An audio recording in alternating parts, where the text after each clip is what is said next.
I've got a confession to make. I need to get this off my chest. As a business owner, we all make mistakes.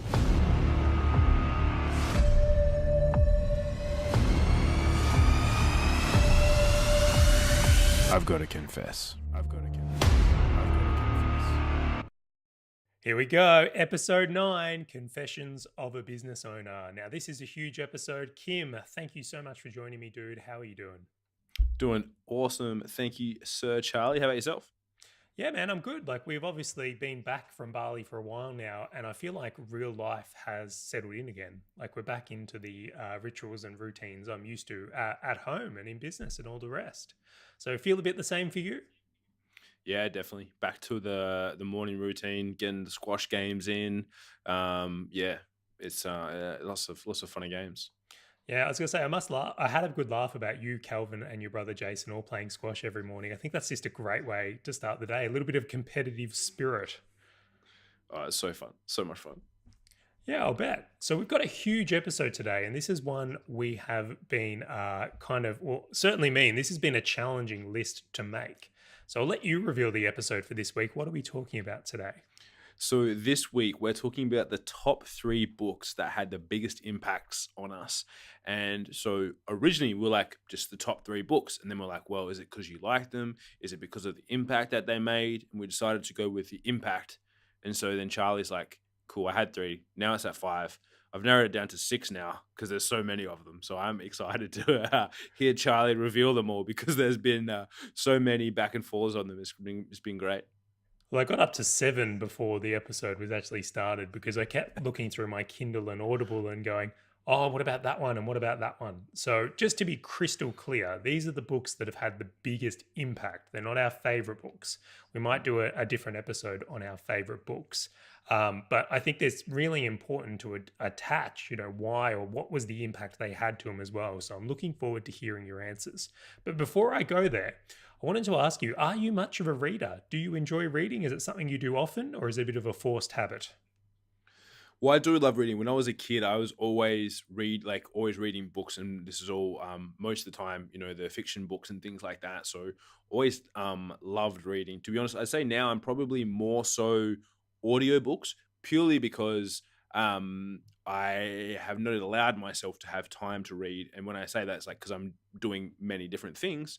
So I choose to do audio so I can do something else at the same time, whether that's cooking, whether that's doing something around the house, whether that's at the gym. So I kind of kill 2 birds with one stone. But I definitely do love reading. And yeah, since I was a kid, I was always reading. Every night we'd have half an hour before bed to read a book, most of the time fiction. So it's always been pretty exciting. But what about yourself?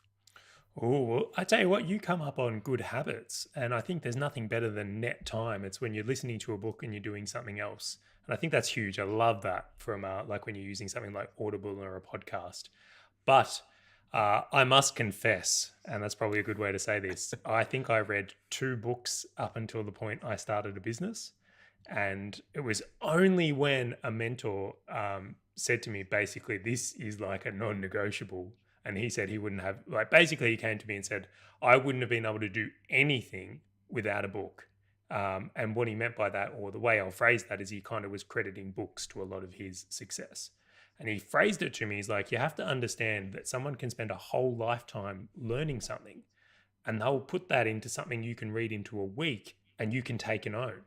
And it was like then the light bulb went off in my head. He's like, books aren't this boring thing that I don't want to do anymore. They're actually something I really want because I want to take other people's life experiences and shortcut it. So books are the shortcut between a lifetime of experience in the field.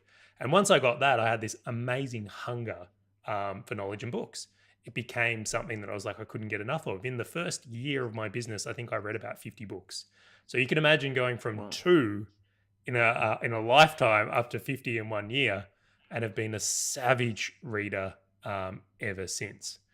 So that's kind of one of the things I look at with reading. And it's like, I'm always like, oh, Kim, he was on it from the beginning. This dude had good habits. But I'd be very curious how many people would share which side of the fence, because I think a lot of business owners only start reading when they get into business. Yeah, I would say. I think it really depends as well. When you're a kid, what excites you? Because for us, it's like When Harry Potter books came out, there were so many different things like Goosebumps and stuff when I was a kid. Like they were just all the things. And it's like, obviously, like I still, don't get me wrong, I love my TV shows and stuff as well as a kid, but being able to read some stuff like that, especially when we would go, if we went away for holidays or anything, was always, good to choose my favorite book to go with me. Yeah, I look, knowing what I know now, I can certainly see why my parents were more insistent on me reading books and I probably wouldn't rebelled as hard. But it just goes to show when you can connect something to what someone wants out of their life, how easy it is to form these habits and things that we want to happen from there. Yeah, 100%. All right, so I'm going to let you open up today. I'm going to let you let the throttle out. So, Kim, what is your, and we don't have to do these in any particular order, but we're going for your top 3 books. Give me the first one. What's the highest impact book, or one of your highest, I should say? Okay, I'll start with one of the highest impact books. And this is I'm sure everyone's like, classic marketer stitch up choosing this book, but it is Breakthrough Advertising is one of the most Classic impactful- marketer stitch up. Yeah, stitched up. Yeah, exactly. Oh yeah. Okay, who else did you read? Yeah, Charles Schwab, My Life in Advertising. No. So the reason for choosing this is because we were going for impact, right? And I'll be honest, I have not read the whole book. I have it on my shelf back there. If you're watching us on YouTube or a clip on Facebook, but it's a very thick book. But there was one thing that I got from that I pretty much teach anytime I'm teaching anyone about marketing advertising. Something that I always think about every time that I'm running a campaign. So for me, going impact, I was like, I think that's it. And to be honest, I was told about this before. Then I got the book because the book was like, when I found out about it, it was like, on Amazon for like $1,000 or something, and I couldn't try and even find a copy. And then one of our mentors gave me one, and I was like, oh, cool, finally have a copy of the book.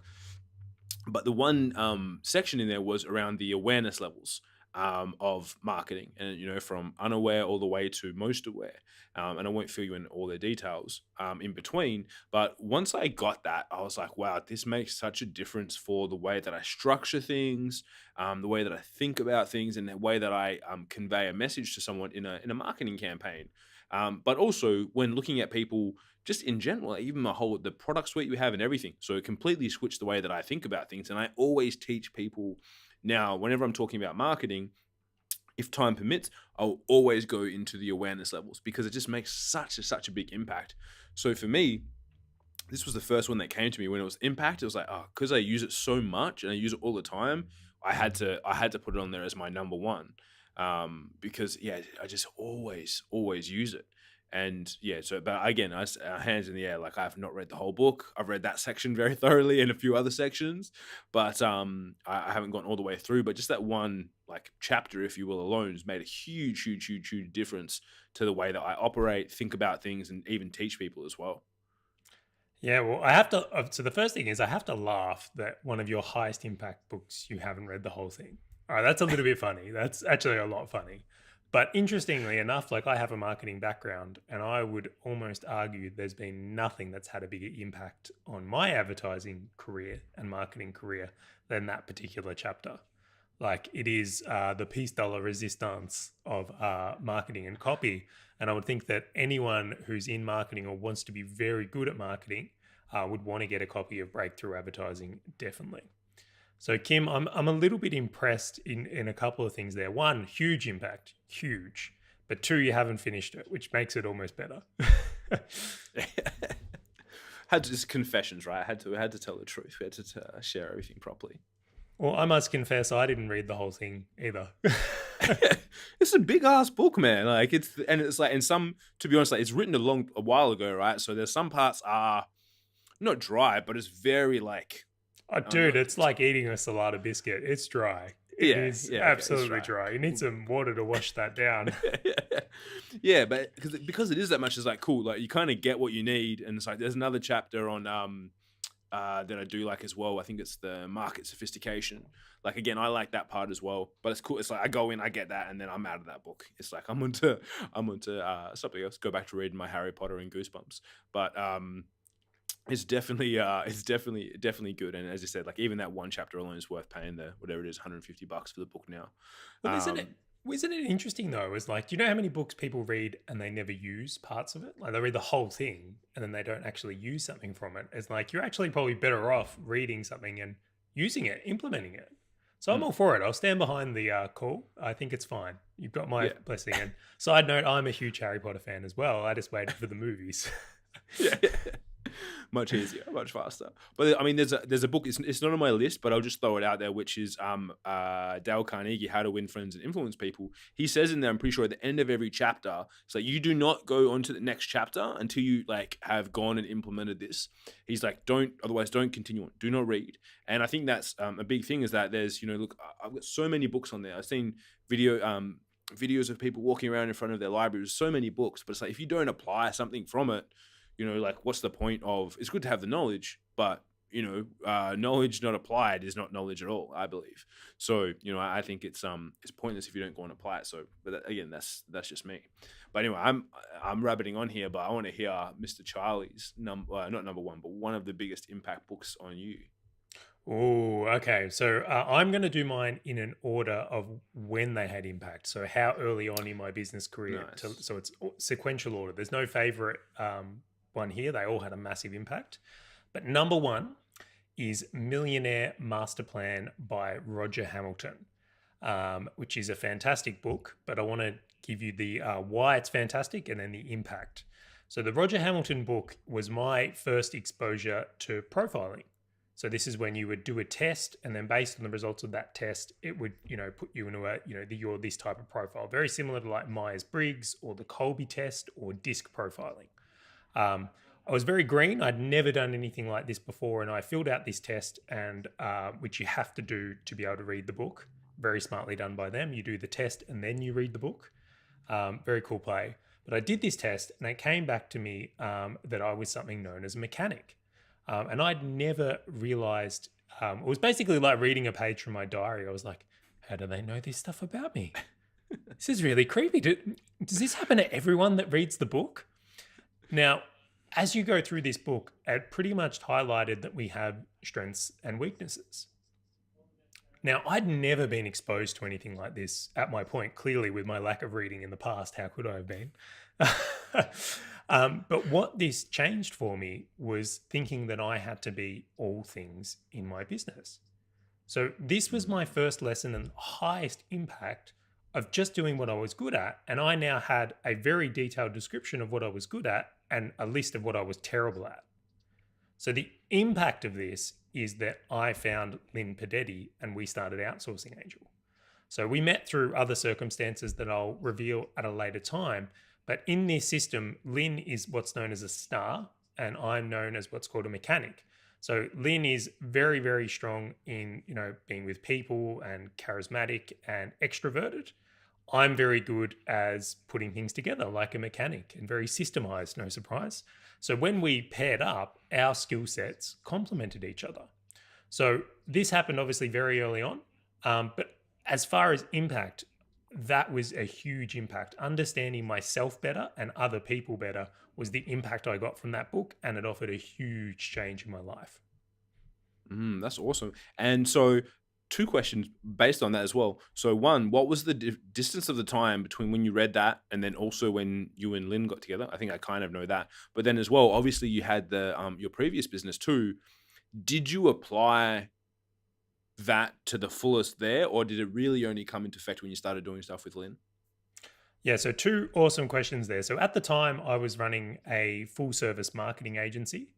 And then this test kind of revealed that I'm actually much more suited to PPC. So funnily enough, that's how PPC Empire was birthed, was because, okay, you're probably terrible at creative stuff, which I was, but you're probably very good at optimizing things from a spreadsheet. And I was. So I was like, just do that. So this was a funny thing where I was like, it actually helped me align with which services my business was going to be good at and bad at, and was extremely accurate at the way. And then funnily enough, Lynn had also been exposed to these tests. So she was the talking point. It actually started in discussions. I was like, oh, have you done this thing? She's like, yeah, I've done this thing. And then within, I would say, a 6-month period, that became a bonding part for us. And we could, because we both kind of understood the book and the test, we could see how we were going to work with each other as well. So if you're in a business partnership, or you're looking at doing a business partnership or setting up a team, this is a phenomenal tool to know how people work together or how they fit in together as well. So both made a massive, and I suppose we could even say that's even more impact specifically from there. That's awesome. I love it. It's yeah, it's great, and I think it's something that a lot of people probably miss is going. Number one, that you don't have to do it by yourself, but number two, like what roles do you best suit? Because you may be doing something in your company that in reality you probably shouldn't do, and that's why it comes to, and it ties into a lot of things that we talk about with joint ventures and other things. If you have someone who's better at doing something else, it's like, cool, well, you focus on your strength, get someone else to help with that.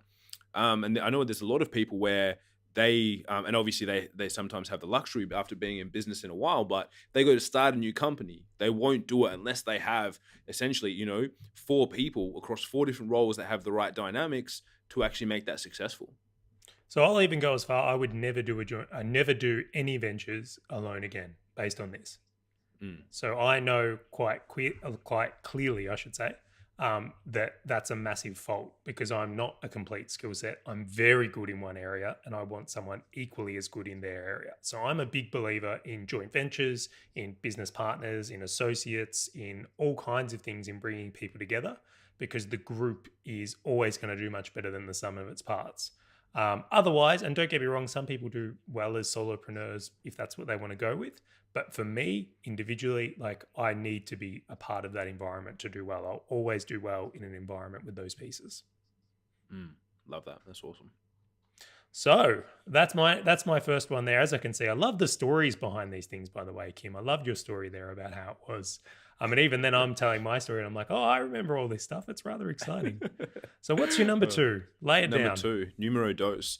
So my second one is Breeding Gazelles by Dan Bradbury. Now this is probably one of the most recent books that I've read, and definitely the most recent book I've read of the 3 that I'll be sharing today. And so I saw a Facebook post and I was like, I keep a list. I have in my notes, I have on my Mac, I have a ton of books, put it in there. And then every time Audible comes around every month, I go, oh, what do I think I need to listen to? And this one came up and I was like, oh, it sounds really interesting. So I got it. It was pretty short. And number one, it was very easy listening because there was an English speaking guy. I was like, oh, it's such a soothing voice, makes everything feel better. And I listened to it probably like 4 or 5 times, but it's talking about high growth companies. And so, the last couple of years, our company's gone through many growth phases and they've all been kind of rapid.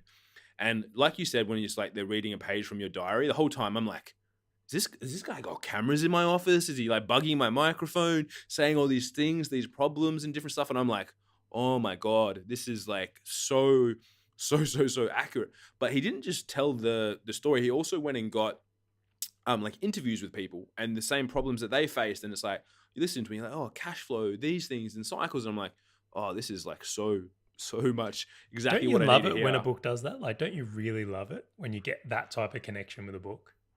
Oh man, when it just absolutely blew. And I got about 5 other people to listen to it.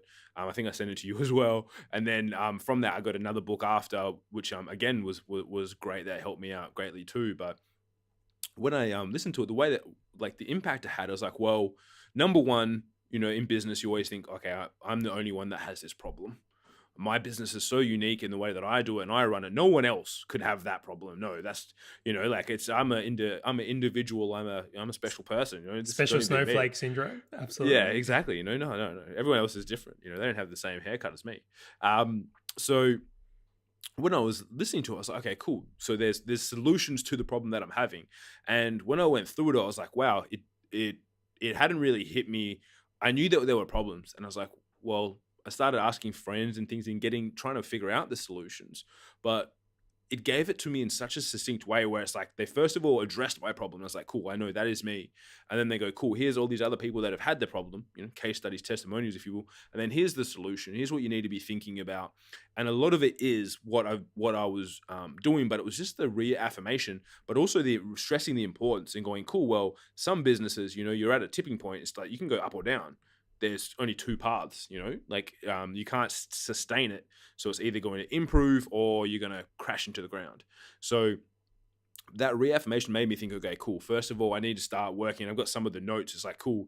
What was it? Like there was like four critical areas. Yeah, four critical areas that you need to focus on. One is improving your critical thinking, focusing on deal flow, the power of mastermind, and then the compound effect as well. Were like the four key areas. And I've got them written, and every day I look at them now. I'm like, cool. Number one, am I exercising my critical thinking?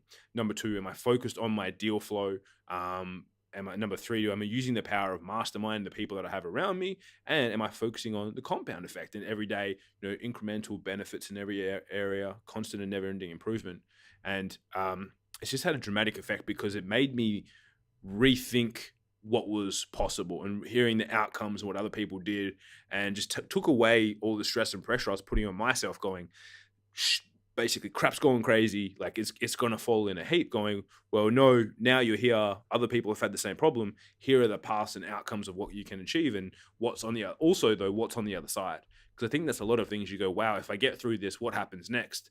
And is it going to be scary? Is it going to be good, bad, otherwise? And it's like, well, here's what we did and this is what happened after. And you're like, that sounds good. Like, you focus on the end point as opposed to what's happening right now. It makes it very easy to make decisions. So for me, that was probably very impactful. And that's, that was, I think, at the midway point of early last year that I came across it. And it was just, tremendously helpful.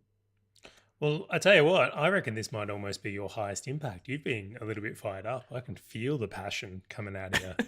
But how good are those areas? I'm like, because you sent me this book and I didn't listen to it because I was listening to Principles by Ray Dalio. But anyway, not to get that in there. But I discredited this one because there were so many other books and we got a limit. But I want to go back to this one now. I think that sounds like a phenomenal thing. And I've certainly noticed the change in your style of being an operator since then. So this could very well be the thing that has tipped it in. But one thing I just wanted to look at there is like when there's a book and it just confirms what you're thinking, it often, well, for me, creates a level of confidence that my thinking's correct. So it actually empowers me to go down that path. And it sounds like, and I don't want to take the words out of your mouth, but it almost sounds like there's a similar experience there. Did this book kind of empower you because it was confirming a lot of things you already had in mind? Yeah, and well, because one of my favorite quotes that I got from it is that basically like how success is the worst teacher, right? Because if you have success in an area once, doesn't necessarily mean that it's repeatable, that it's scalable, and that it actually works. And you just described Facebook ads in a nutshell. Yeah. True. So true. But because of that, right, you go, well, I had success and I got to here, so I can just keep doing that and it's going to work. And I was like, well, I know that I need to adjust my thinking on that. And that really did reconfirm. And it's like, no. And that's why one of the biggest points, the power of the mastermind and getting around people that have done what you want to do. And it's like, wow, that it's so impactful and just reconfirmed everything. It's like, okay, cool. I know now that this is the case. Definitely that I can take the steps forward to improve and grow on that versus going, like you go, well, I've done this well so far and this worked last time, so I'll just do that again. And, and as well going, well, I know now, obviously I'm a pro. I've done this once and it worked. So obviously, obviously I can pull off a triple pirouette off the high diving board because I've done it once. But it doesn't make me a pro diver. You're edging on the another conversation, and I looked at this not long ago. Is like business owners have a bad habit of being good at one thing and then thinking they're good at all things. So it's like they think because they're skilled in one area that they're actually skilled in all areas, and that actually shuts them down from seeing the possibilities of how good other areas could be. So there's a huge thing in there. And to get to that next level of growth, man, always requires something different than got you to the first point. But it can be hard to connect that dot. You think you just want to keep doing more of the same. Yeah, exactly. And it's so not it's counterintuitive to what your brain is wired to think like. So yeah, it was pretty I loved it. It was a great book. But now I'm gonna bounce it back to you, Mr. Charley, for number 2. I'm excited to hear this one. Okay, number 2. Are you ready? So it's Cash Flow Quadrant by Robert Kiyosaki, which is one of the classics. This is an older book. I think this should be required reading for every person on the planet, in all honesty. It's not just for the business owners. It's definitely for everyone. But the effect this book had on me, and I'll go through it from there. I was laying in my bed, like a little bit of my back was up against the kind of bed head, and I'm sitting in there on a Sunday morning, and I'm reading this book, and I was on my own, and I got to this diagram and in the book, which describes the difference between someone who is self-employed and someone who is a business owner. Now, in one sentence, he described that the difference between someone who is self-employed and who is a true business owner is the ability not to have to go to your work or place of business for things to progress. So he said, if you're a real business owner, you should be able to take a year off and your company would be better off than it is today. So I'm paraphrasing, but you get the idea. Now, he said, if you can't do that and you have to go to your work, even if you employ other people, you're actually self-employed. Now, this absolutely stabbed a dagger in me.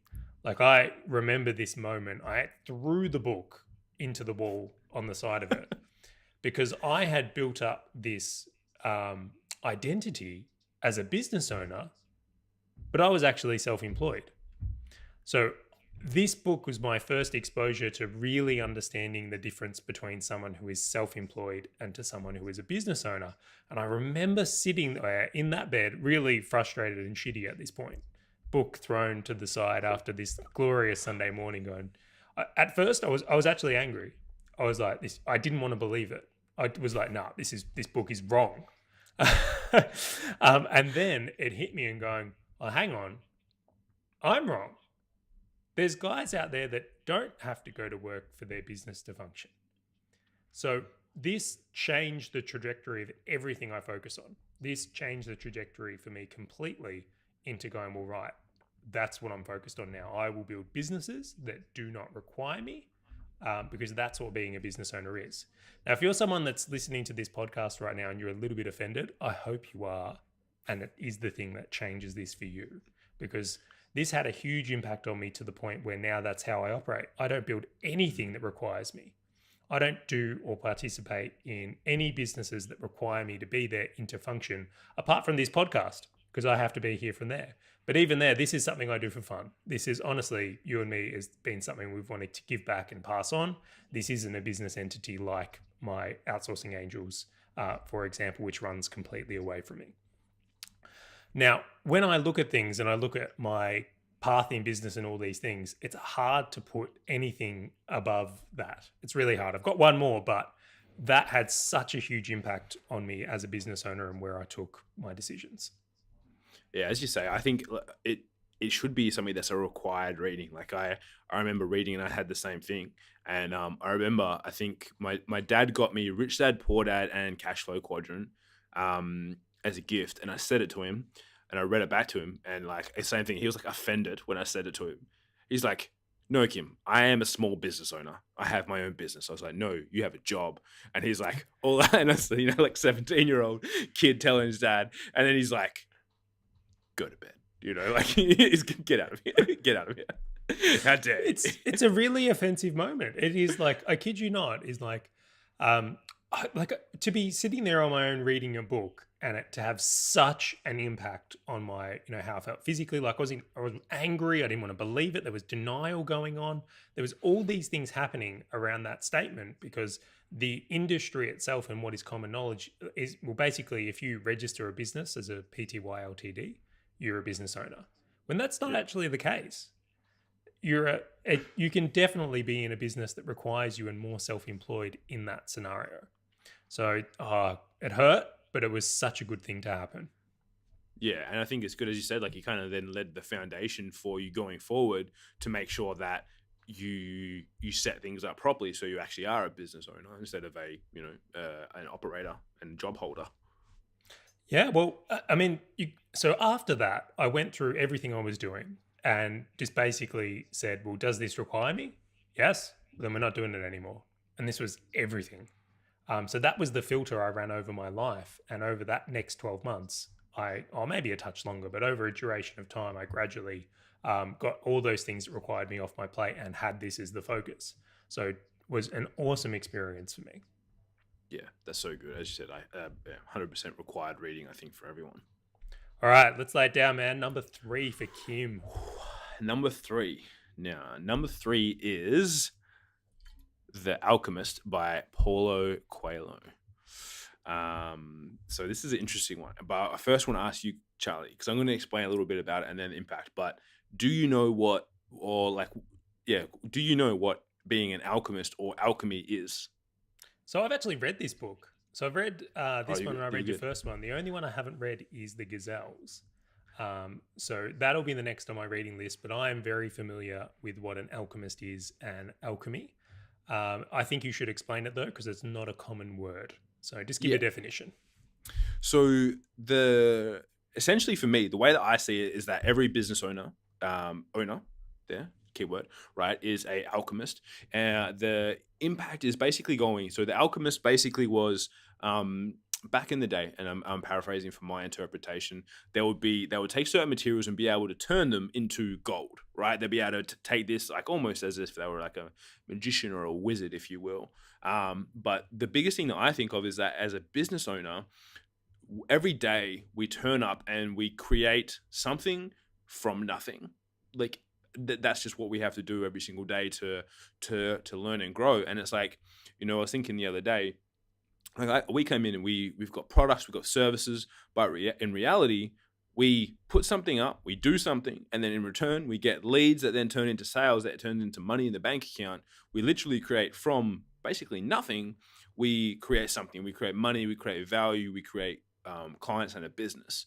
And I think as business owners and entrepreneurs, this was the biggest thing for me, is going, well, actually, anything that within some reason, anything that I want, I should be able to create from what I have, basically, inside of what I have myself, my skills, my abilities. I should be able to create almost anything that I desire. And that for me always is so exciting. And then if there's ever a problem that I have in business, the way that I utilize it is I go, cool, well, I can create the outcome I want from this.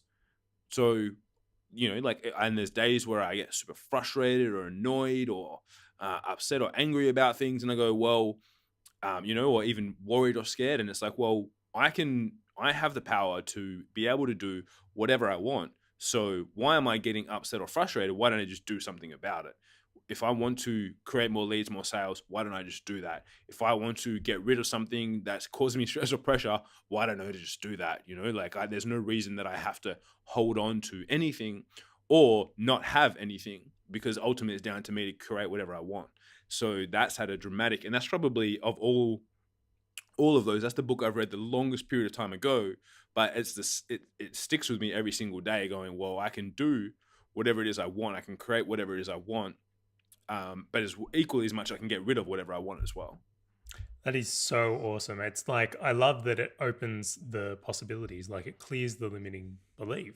Like it's something you're actively using to say, well, I can have anything I want. Like I can create gold out of any situation or any circumstance. So that is super cool. Now, how long ago did you read this? Oh, this was a while. This would have been, I keep forgetting how old I am now. I reckon probably like 7 to 8 years ago. No. That's hang on. That's right. Yeah, 7 to 8 years ago. Yeah, around like 2010-ish. See, that's so huge. And I look back and I go, from my perspective, is especially when you're early on in business, the books you read, the ones that have the impact, have a massive impact. So what a great read to have in at that foundational level, where that's the attitude you're bringing into what you do. So I was like, because I read that one quite early on too. I think it's a phenomenal read, and you've characterized it really, really well. So would this be in one of your favorite books as well?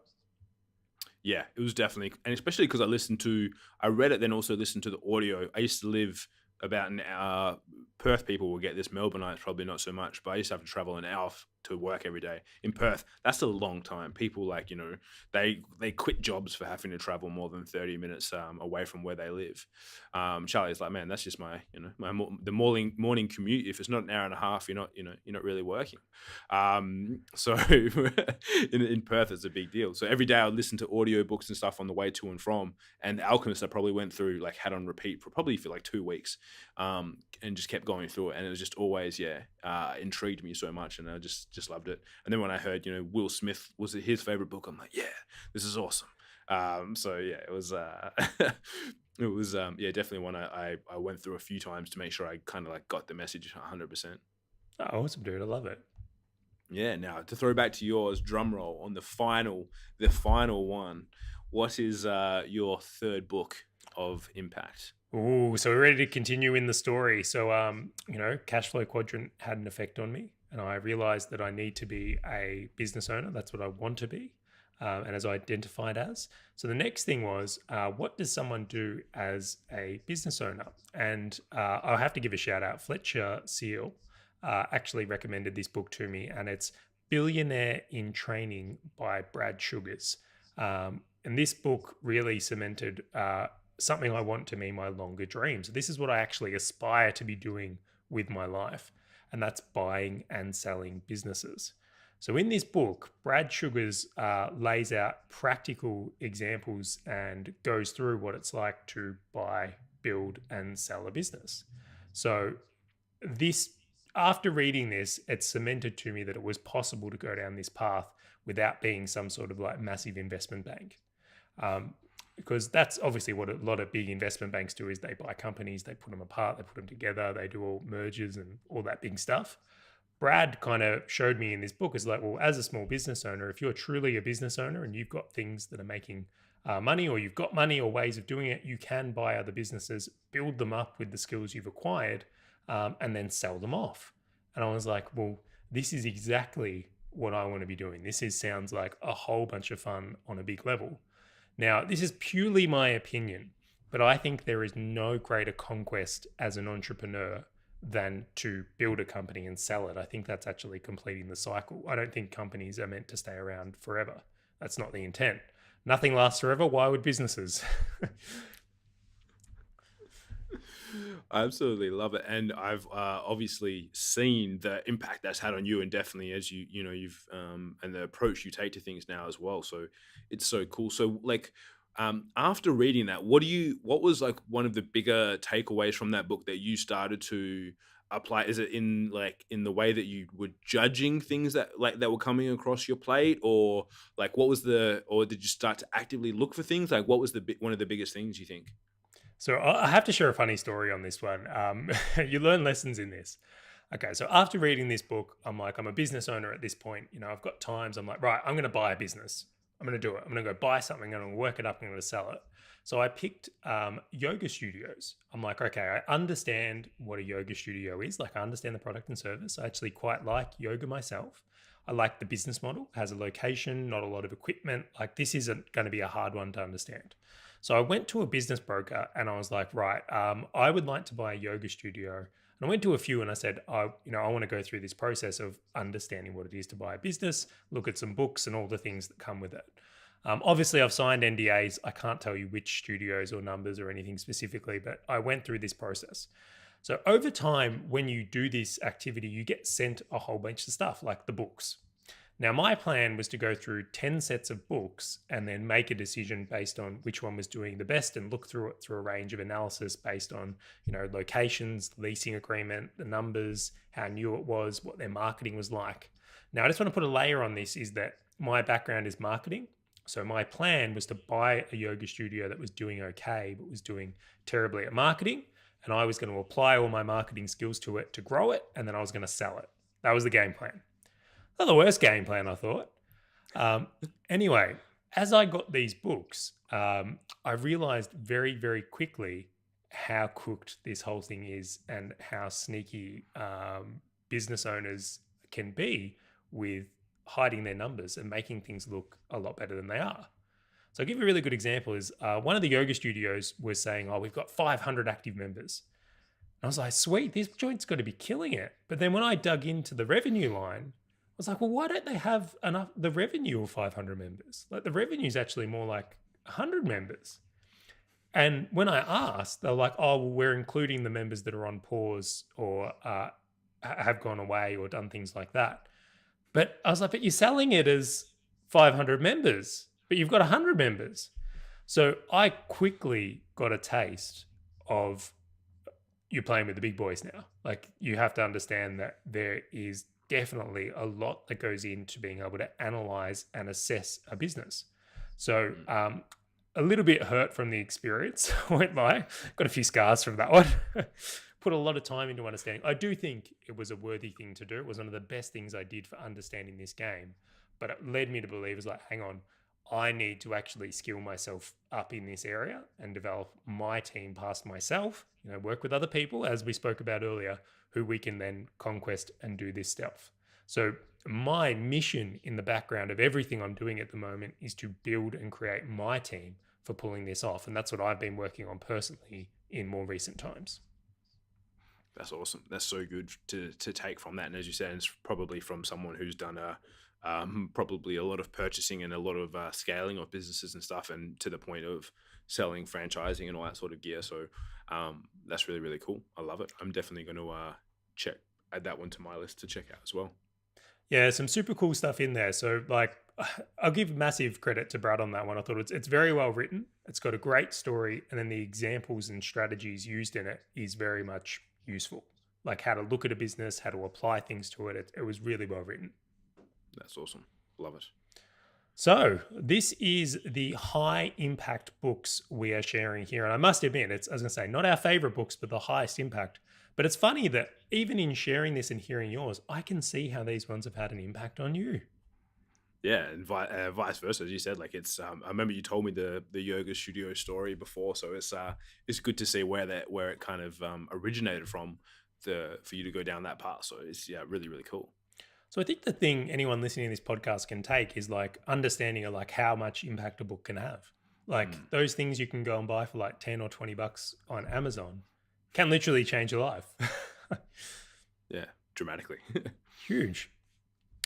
All right, well, we're going to wrap it up for this episode. That is the end of our 3 books, or 3 high impact books that have really made a huge difference in our lives and businesses. Do you have any final thoughts or anything you want to close out on this episode, Kim? No, I'd just like to really reiterate what you started with, Charlie, and go, if you can take someone's knowledge that they've learned over essentially their lifetime and distill it down, whether it's a conversation, a book, a meeting, like take advantage of that. And, when these people spend their whole life doing something and they write a book and it's something that you want to do too, it's like you would be very, very foolish not to read it, but then also apply it as well. Yeah, I'll second that. And even this podcast, you're condensing all the books me and Kim have read in one podcast. So in about 40 minutes, I think this has been going for, maybe 45, you've now heard 6 books that have had a huge impact on us and had a taste of them in 45 minutes. And like, we've probably read, hundreds of books between us, and we're telling you which ones are the best straight off the cuff. So use that leverage, guys. Make it useful for you.